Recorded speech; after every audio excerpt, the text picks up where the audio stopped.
हैदराबाद में समाजी तंजीम पारां बहराड़ी जी औरतुनि खे पाणी जी इंतजामकारी ऐं ज़रई मार्केट ताईं रसाई ऐं लाॻापियल खातनि ऐं ऑफिसरनि बाबति ॼाण फराहम करण लाइ सेमिनार मुनक़द कयो वियो। एसपीओ पारां संदून ऑफिस में मुनक़द कयल सेमिनार में सीडा ऐं ज़ेबेस्ट कॉलेज समेत लाॻापियल नुमाइंदा शरीक थिया, जॾहिं त बहराड़ी जी पोरियत औरतुनि तोड़े हारियाणियुनि शिरकत कई। तंज़ीम औरतुनि सां जेका गॾिजाणी थी आहे उनजो मक़सदु सिर्फ़ु इहो हूंदो आहे त इन्हनि खे लिंकेजिस करणु, इन्हनि जा जेके राब्ताकारी वधाइजे, उन्हनि इदारनि सां जेके मुख़्तलिफ़ सतह ते कमु कनि पिया, जीअं सीधा पाणी ते कमु करे पई। एसपीओ प्रोवाइड कयो आहे जंहिंमें उहे जेके आहिनि उहे वुमेन ऐं इंटरप्राइज़ ॿिन्ही खे आम्हूं साम्हूं विहारे करे उन्हनि जा लिंकेजिस डेवलप कनि पिया। असीं हाणे पाण अॻिते हली हिन पंहिंजो साड़ियूं या ॿियो के माल या छा विकिरो करे सघूं न, त असीं पंहिंजो पाण करे सघूं था ऐं असांखे उन्हनि जे अघनि जी ख़बर पई, तरीक़ेकार जी ख़बर पई।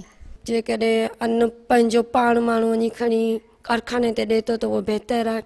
वधीक ॿारनि जी सहूलियत लाइ जेके बेरोज़गार आहिनि त कंप्यूटर सेखारणु या किथे वञी ब्यूटिशन ते उहो सेखारियो अथनि। ते असां पाणी जे बारे में सिखियो त पाणी जो शैम्पूं वग़ैरह कीअं थो थिए। ॾिस वाटर कचा आहिनि जिन जे करुनि खां कुआ नोरीड़ा वग़ैरह जेके सुलाख करे छॾीनि, जिन मां शैम्पू थो थिए ऐं ज़मीन में खॾा पइजी वञनि। बहराड़ी जी औरतुनि जो चवणु आहे त एसपीओ संदून कारोबारी सलाहियतूं वधाइण ऐं पाणी जी वंड विर्छ तोड़े मुख़्तलिफ़ खातनि बाबति खेनि तमामु घणी अहम ॼाण फराहम कई आहे, जंहिंसां खेनि तमामु घणो फ़ाइदो थींदो। कैमरामैन नसीब सां गॾु फ़हीम बबर, सिंध टीवी न्यूज़ हैदराबाद।